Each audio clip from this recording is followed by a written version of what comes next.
哋要咧得閒行過睇下有冇啲超級市場入去搶嗰啲物資啊！聽唔聽到啊？可能會有花生醬啊、紅酒嗰啲執到，聽唔聽到啊？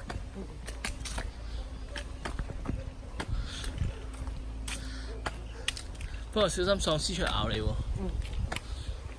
聽到啊？你望住側邊喎。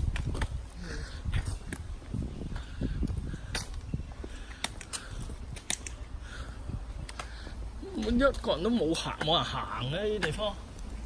哇！有間咁嘅屋嘅。天色都夜啦，我哋入去瞓一晚啦。喂，唔係喎，阿平，過去睇下好喎。可唔可以睇下？